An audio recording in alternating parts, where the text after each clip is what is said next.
Thanks, Greg. Good afternoon. I'll be covering key themes which run through our focus now for the business units.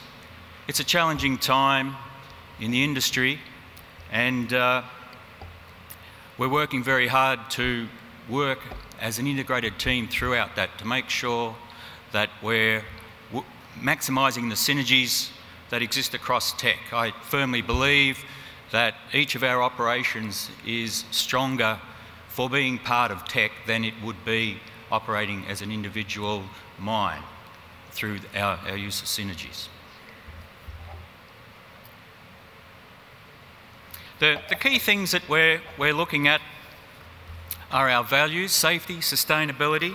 We're looking at delivering results, building our operational excellence, moving forward to increasing productivity, ensuring that our capital spending is appropriate through this period, and ensuring that our growth pipeline is also appropriate for the market conditions that we're undergoing. First of all, safety.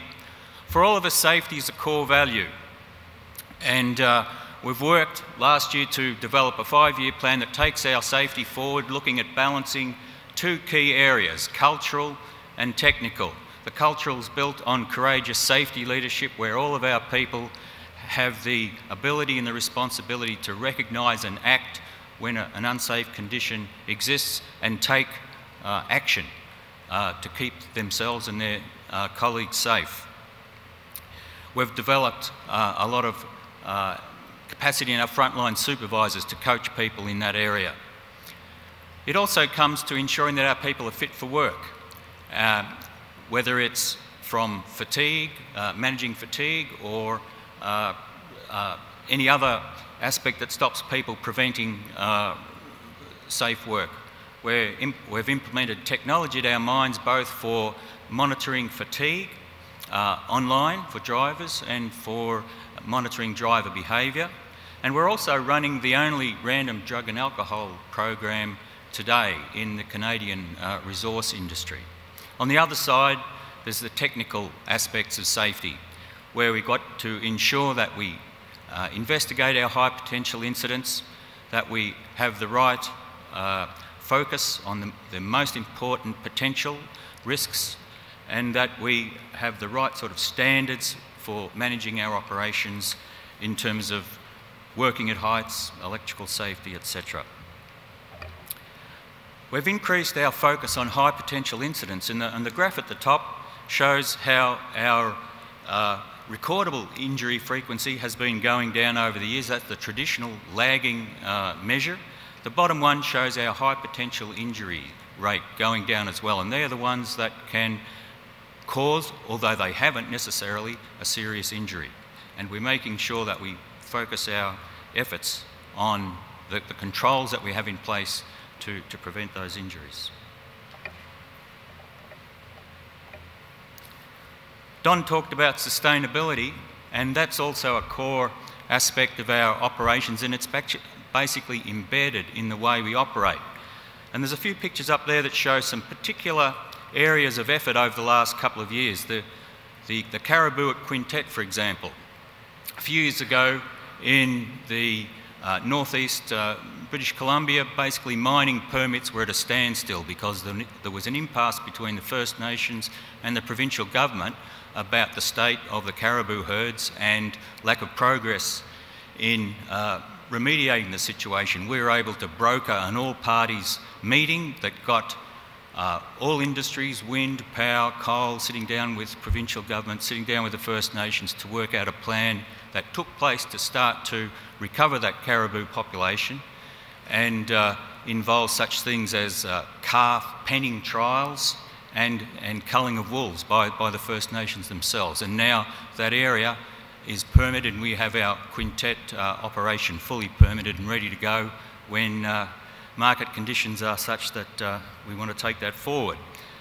Another great example there is at the Red Dog mine, where last year we celebrated 25 years of partnership with the Inupiaq people of northern Alaska. It's a project which has provided great benefits, employment, contracting opportunities for that group, and we're now looking at the next 25 years, and Rob Scott will be discussing that in his presentation. Elk Valley Water Quality Plan is the way we manage our water quality, an innovative agreement, multi-party agreement, which included input from the First Nations, environmental groups, provincial, national and state governments. So sustainability really is part of our business.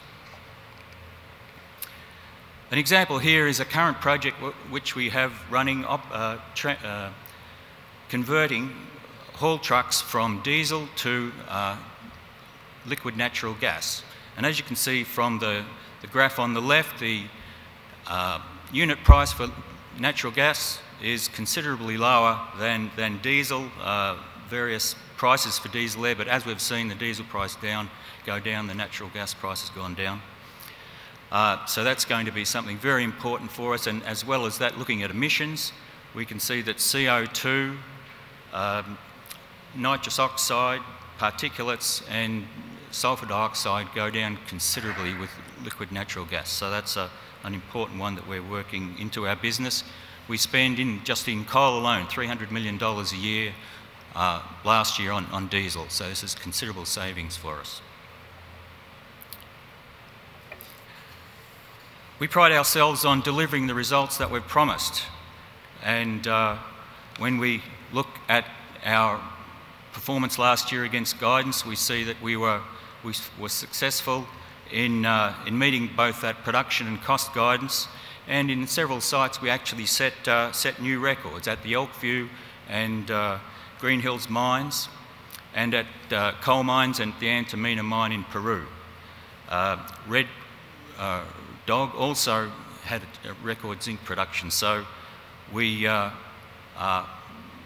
delivering on our promises, and we have a real focus right across the business units of ensuring that that continues this year, and the first quarter has started well. Consistent cost reduction, I guess that's the theme that everybody's been talking about in this industry for quite a while now. We recognise that this was required. In mid-2012 we started a concerted program right across the organisation, our cost reduction program, and since then it has delivered considerable benefits, and we can see that the unit costs in our coal business and our copper business have gone down. The cost reductions have come from a whole range of areas. Basically every cost element in our ledger has been looked at, and we've taken action on it. The largest ones you can see up the top there are reductions in contractors and consultants, reduction in labour, and increases in mining productivity, where our truck productivity has increased so that we've needed less resources to move each BCM of material. And so we go right through the range of areas where we've saved, and we'll continue to do that. Last year we saved $640 million from the cumulative savings from 2013 and 2014. That'll carry on to this year, and we're looking, as Ron said, for more savings this year.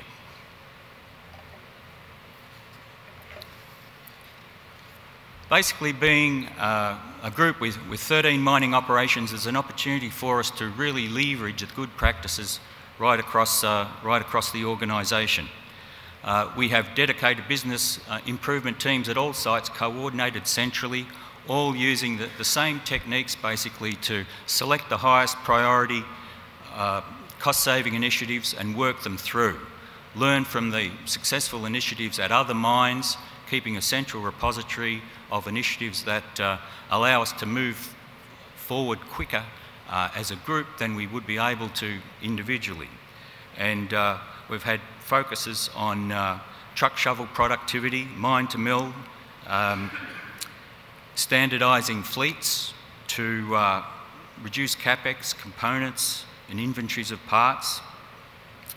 Our dispatch system is the Wenco dispatch system, where we control the movement and record the movement of trucks. We actually have that operating at every one of our open cut mines, and we're able to share analysis from that system right across the mines to improve performance, operator performance, and reduce delays. And Robin will talk about some of those achievements in his presentation. An example that we can use to show improvements in efficiency is our reliability maintenance initiative, which has been running for several years. All the general managers have signed on the dotted line for the framework that we're using for this initiative, and the practices are being rolled out right across the sites. An example here is the graph showing the improvement in 930E availability over the last 4 years. The graph along the bottom shows increasing age of the trucks, and up the top, the vertical is availability. And we can see that from the blue to the red, we've increased over those years.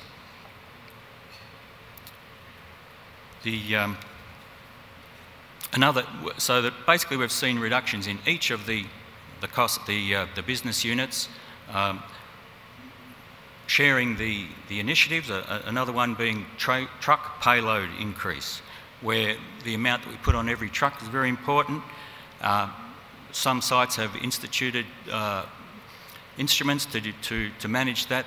Other sites have gone to have a look at that and been able to roll it out much quicker than a site doing it by themselves. Project execution is another very important aspect of our business.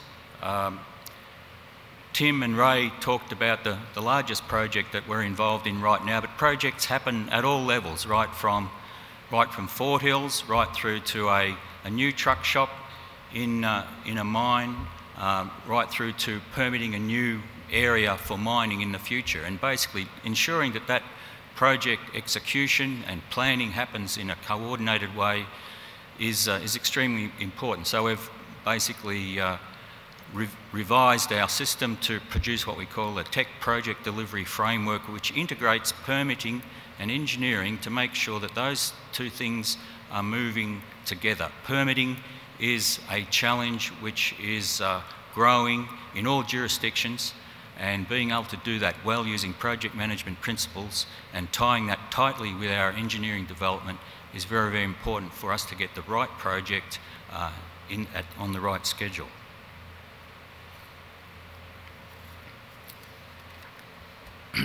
Basically, none of this happens without people. We've got a lot of folks out there that are working at our mines, whether they be at 4,000 metres in Quebrada Blanca in the desert in Chile, or up in Alaska, or out in the Elk Valley. People are working very hard in sometimes very trying conditions, and our ability to connect with them to keep them motivated so that they're giving the effort that we need in these trying times is very, very important, and we've put a lot of investment in that. We've rolled out a people development program, Leading for the Future, Leading for Excellence, right across Teck, which has been attended by everybody from frontline supervisors to myself, so that we're all talking the same language. We can all coach, help each other to ensure that we have efficient communications to our teams. We also have the Excellence Awards, where once a year people are asked to nominate peers for excellence, either in safety, productivity and innovation, environment, sustainability. The unsung hero, that is the person that just goes about his job and does a great job every day, and people know and recognise that, and mentorship. And last awards we had over 600 nominations and 30 were chosen, and that's really seen as something which brings us together and keeps the whole workforce motivated.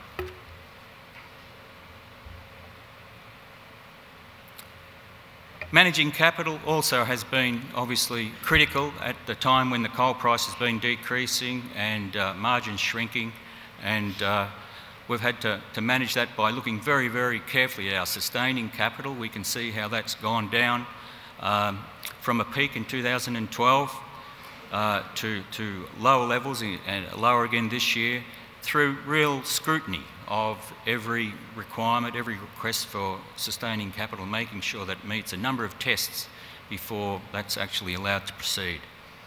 Also, in terms of growth capital, we can see on the right-hand side how the growth capital in the has been focused in copper, then now pretty much on Fort Hills, and that'll be the way we're focusing until that's done and we move on to QB.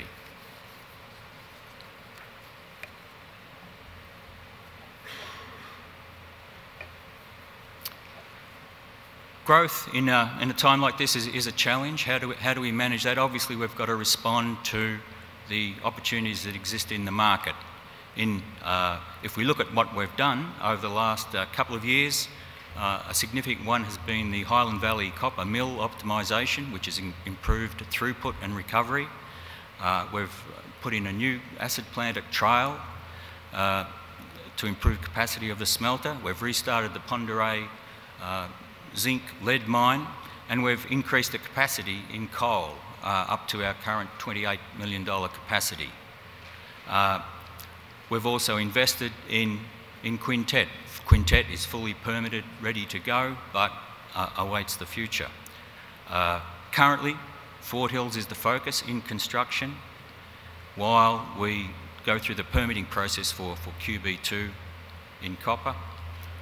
And then the options that we have in front of us are there in each of our divisions, and the way we take those forward will depend very much on the market conditions, Quintet being an example of that.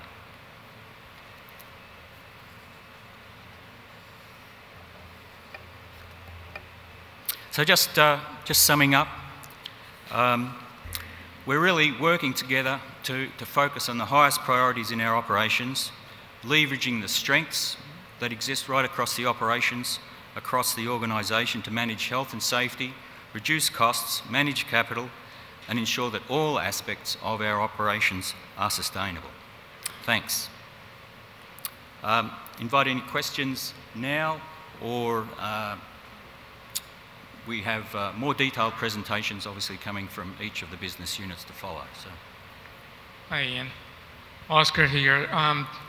On your slide for sustaining capital, specifically steelmaking coal, from 2012 to 2015, it's declining. So the first question is, does this include capitalized stripping? No, sustaining capital is a different category. Different category. Ron explained that. Okay. If you were to include capitalized stripping to this slide, would you see the same trend? And what I'm trying to get at is, you know, your stripping to get to 28 million tons was done, you know, a few years back, but at some point you're going to have to go back and strip again. So what is the right level of sustaining capital, gross capitalized stripping that we should be thinking about to get to 28 million tons of production? The deferred stripping is simply, I guess, a calculation of the excess of waste removal over the overall strip ratio of any pit. So as you start a new pit, it's higher, and as you complete that pit and get down to mine the coal at the bottom, it's lower. The reality is that we have many, many pits operating over the coal operations, and perhaps 20 pits at any one time. So some are starting and some are finishing. And so your deferred stripping, which is somewhere around 450 million this year, is a figure which will go up and down over the lifetime, but it will potentially always exist. Okay, but I mean, is this something that you can use to reduce your capex in the near term while metal prices are depressed? Yes, in a temporary way you can what's known as high grade, which is you don't move much waste and you move a lot of coal. That doesn't really go with our philosophy of sustainable operations. We're going to be here through quite a number of cycles. This is not the first one people have seen. We're going to be here when this one is finished. And so we've got to be really serious about how we manage our stripping going forward.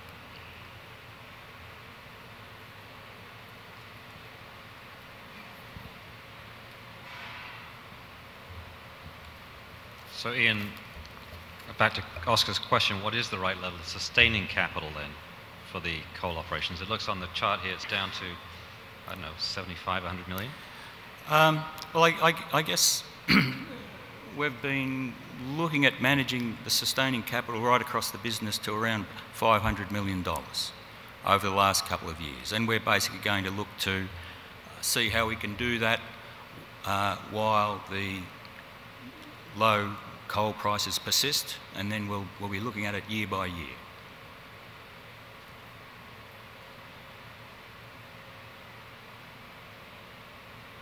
Hi, this is Mitesh here from FPR Capital Markets. Just on the sustaining capital slide, it looks like coal is taking most of the brunt of the decline in sustaining capital. Whereas if you think about your volumes, it has been pretty steady to a little bit higher, 2012 to 2015. Is this more a function of where the market is, or is it that you entered 2012 with a much newer fleet, and so there was less capex need to sustain it? And how should we think of a replacement cycle? Yeah. Really, over the years, probably 2010 to 2013, we invested quite heavily in our coal business. We renovated fleets, trucks, shovels, graders, loaders, to create a younger, more productive fleet. We upgraded the size of our average truck from 240 to 320 tonnes. The average size of the shovels from a 50-yard bucket to a 73-yard bucket. So a lot of that was put in, and they're long life assets, so that we don't expect to require that level for several years to come.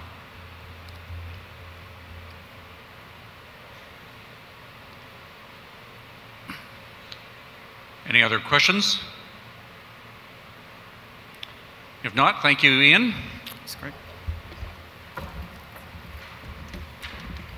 And you've got us to break time, so we're going to take about 15 minutes. There'll be tea and coffee down in the foyer where you had buffet lunch, and so we can reconvene here about 3:20, and I'll give you a bit of a few minutes heads up warning to come back. Thanks very much.